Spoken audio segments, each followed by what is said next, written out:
Comment créer une courbe de ventilation sur PC? Je vais vous montrer un logiciel qui est très pratique et totalement gratuit qui va vous permettre de le faire en quelques minutes. Donc le logiciel en question c'est Fan Control, c'est disponible en ligne, je vous mettrai le lien en description. C'est un logiciel qui est donc gratuit que vous pouvez télécharger directement depuis le site officiel et ça va vous permettre de gérer, comme vous pouvez voir, tous les ventilateurs et les pompes du boîtier. Donc si vous avez un water cooling qui soit IO ou custom, ça fonctionnera aussi, ainsi que du coup tous les ventilateurs de boîtier, de CPU, de carte graphique, etc. Donc pour télécharger le logiciel, c'est très simple, vous cliquez sur le bouton download juste là, après vous suivez les étapes, c'est pas compliqué, vous faites suivant, installer, et vous allez avoir une sorte de test au démarrage, vous allez le faire vous de votre côté, ça va déterminer la vitesse de rotation des ventilateurs, le nombre de ventilateurs que vous avez dans votre PC, et après ça, vous pourrez faire une courbe de ventilation. Merci à Super CDK de sponsoriser cette vidéo. Super CDK, c'est un site qui vend des clés et des licences Windows, ainsi que des jeux vidéo, des applications. Ici, ce qui nous intéresse le plus, c'est la licence Windows 10 Pro. Donc, comme vous pouvez voir, elle est à 20,18 €, et avec mon code promotionnel SPHG, vous aurez moins 25% sur toute la boutique. Et en plus, pendant cette période, c'est les Halloween Sales. Ensuite, il vous reste plus qu'à mettre la licence dans le panier. Vous allez bien taper le code SPHG tout en majuscule et faire Apply. Et une fois que c'est fait, vous avez juste à payer par carte bancaire, PayPal, etc. Pour activer Windows sur votre PC, vous allez vous rendre dans les paramètres Windows, puis Système et ensuite Activation juste là. Modifier la clé de produit, vous allez juste copier-coller pour vous, ce sera beaucoup plus rapide. Faites suivant, activer. Ensuite, ça va vous mettre que ça a été activé à l'aide d'une licence numérique. Donc je vous mets les liens en description si vous êtes intéressé. Et merci encore une fois à Super CDK d'avoir sponsorisé cette vidéo. Sur ce, on retourne au sujet principal. Donc comme vous pouvez voir ici, moi j'ai mes différents ventilateurs, en fait mes différentes sources, parce que j'ai aussi par exemple la pompe du water cooling, donc c'est un IO, juste ici qui est détecté comme un ventilateur en soi, parce qu'il est alimenté par la carte mère. Et vous avez en dessous les différentes courbes. Donc vous n'en aurez aucune au départ, vous allez devoir les créer en cliquant sur le bouton plus. Première chose à faire, c'est de renommer vos sources en fonction de ce à quoi ça correspond. Par exemple, là c'est les ventilateurs de mon water cooling, j'ai donc mis CPU. Là, c'est le ventilateur sur mon slot SSD M.2. J'ai mis donc SSD. Ça, c'est la pompe du water cooling. J'ai mis pompe et carte graphique. J'ai 3 ventilateurs, sauf qu'il y en a 2 qui sont reliés ensemble et un qui est tout seul. Du coup, il y a 2 sources différentes pour la carte graphique sur les 3 ventilateurs. Donc, c'est tout à fait normal. Donc voilà, je les ai renommés comme il fallait. Une fois que c'est fait, donc comment savoir lequel correspond auquel, vous faites tout simplement une courbe plate. Donc, vous faites plus, ensuite flat curve à 100%. Ce que vous allez faire, c'est pour chaque appareil indépendamment, pour savoir comment les renommer, tout simplement à quoi il correspond. Vous allez juste sélectionner flat, donc la courbe en question, et ça va du coup faire tourner le ventilateur qui est activé, donc il faut bien cocher ce truc là pour avoir la courbe de ventilation. Vous allez donc appliquer 100% de vitesse dessus, vous allez tout de suite savoir lequel correspond à celui que vous avez sélectionné. Donc bref, voilà, c'était la petite technique. Ensuite, pour créer vos courbes de ventilation, c'est très simple. Une fois que vous avez bien renommé tous vos appareils, vous allez donc cliquer sur plus et faire une courbe. Ce que je vous recommande de faire, c'est de faire une courbe différente pour le processeur, une courbe différente pour la pompe, une courbe différente pour la carte graphique. Alors moi j'ai un SSD en plus, c'est un détail, mais le plus important c'est processeur, pompe du water cooling, carte graphique. Donc là ça va dépendre, vous pouvez faire une courbe plate, donc comme je viens de faire juste avant. Vous pouvez faire une courbe graphique par exemple, c'est ce que j'ai utilisé ici. Donc je vais vous montrer, je fais une courbe graphique, donc là ça s'appelle graph, on s'en fout. Admettons que ce soit ma courbe CPU, donc pour le processeur, je mets du coup CPU curve. Je vais mettre 2 ici, parce que j'en ai déjà une, peu importe. Vous sélectionnez la source de température, c'est ce qui va être pris en compte pour justement la gestion de la vitesse des ventilateurs. Donc là, vous avez toutes vos sources qui sont disponibles ici. Donc si vous voulez sélectionner votre processeur, du coup vu qu'on a mis CPU, vous allez sélectionner votre processeur, donc vous prenez TCTL TDI, vous sélectionnez ça, et là vous allez voir du coup que c'est la source de température de votre processeur qui va être utilisée. Ensuite vous faites Edit, donc ce que je vous recommande de faire c'est de mettre au minimum à peu près 20 à 30% de ventilation minimum, c'est-à-dire qu'à partir de 0 degré, donc forcément votre processeur va chauffer au-delà, il sera au minimum du coup à 30, et ensuite vous allez ajuster votre courbe de ventilation. Je pense que mettre 100% au niveau de 80 degrés c'est pas trop mal, vous pouvez peut-être, si vous voulez le décaler un petit peu plus, aux alentours de 85 degrés, donc vous avez juste à regarder l'axe X et l'axe Y. Donc en hauteur, comme vous voyez à la verticale, c'est le pourcentage de ventilation, donc la vitesse à laquelle va tourner le ventilateur, bêtement. Et sur l'axe horizontal, vous allez voir du coup la température en degrés. Donc il faut faire correspondre ça pour faire tout simplement un graphique. Donc ce que vous faites, c'est que vous mettez donc soit le point le plus haut, donc 100% aux alentours des 80 degrés. Allez pas à 90 ou au-delà, je vous déconseille de faire ça tout simplement. Pareil, si vous voulez, si ça sert à rien d'avoir 120 degrés, vous mettez par exemple 100 ici. Et du coup, ça vous réduit le graphique tout simplement. Donc ça, c'est min temp et max temp. Donc voilà, moi je vais mettre ça à peu près aux alentours des 85 degrés. Alors c'est peut-être pas exactement la même courbe que celle que j'ai fait juste avant, peu importe. Le minimum, je vous ai dit entre 20 et 30%. Ça peut dépendre selon vos ventilateurs. Peut-être qu'à 20%, ils vont pas être assez puissants pour tourner. Donc ils vont être à l'arrêt, c'est possible, ça dépend de vos ventilos.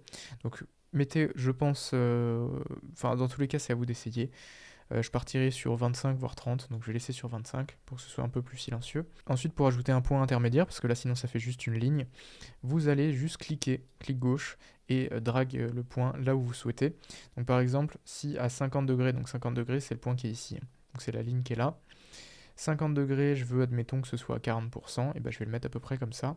Et là, donc j'ai un point 50 degrés, 40%. Donc dès que le processeur atteint 50 degrés, les ventilos vont tourner à 40% de leur vitesse. C'est aussi simple que ça. Pareil, si je veux recréer un point intermédiaire, ici par exemple, je vais le mettre, je sais pas, environ 65 degrés pour 50% par exemple. Tout dépend bien sûr de la vitesse de ventilation que vous souhaitez avoir, le silence et le refroidissement. Si bien sûr vous mettez tout ça au max comme ça, vous allez avoir les ventilos qui vont tourner à fond, vous aurez un meilleur refroidissement, mais ça fera plus de bruit. Donc ça c'est à vous d'ajuster. Donc voilà, je vais remettre à peu près comme c'était, donc j'étais à peu près comme ça.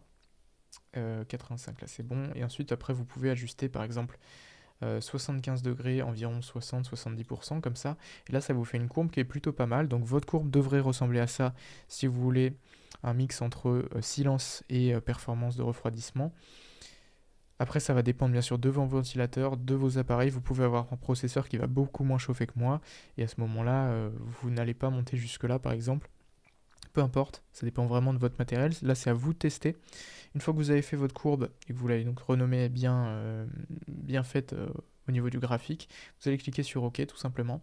Donc là, vous avez votre courbe qui est faite pour le processeur. Vous allez maintenant cocher la petite case au niveau du ventilateur de votre processeur que vous aurez renommé plus tôt.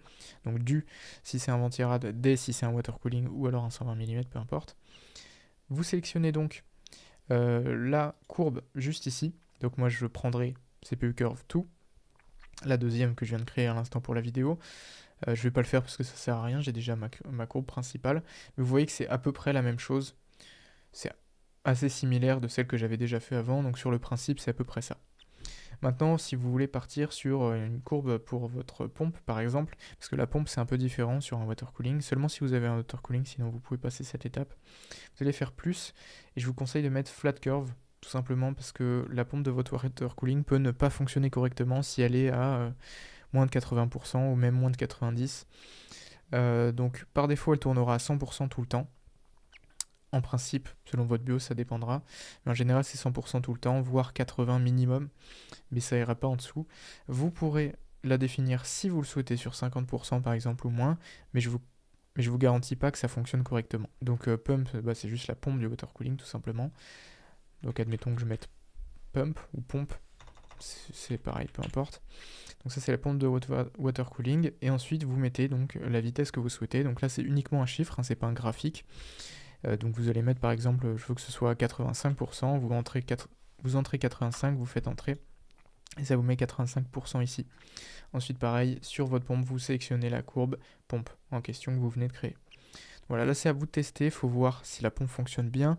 Lancez aussi par exemple un benchmark, style un Cinebench R23 sur votre processeur. Vous lancez en all core, vous voyez si la chauffe est maîtrisée ou pas. Dans tous les cas, il faut le faire plusieurs fois, il faut vérifier plusieurs fois que ça soit bien réglé.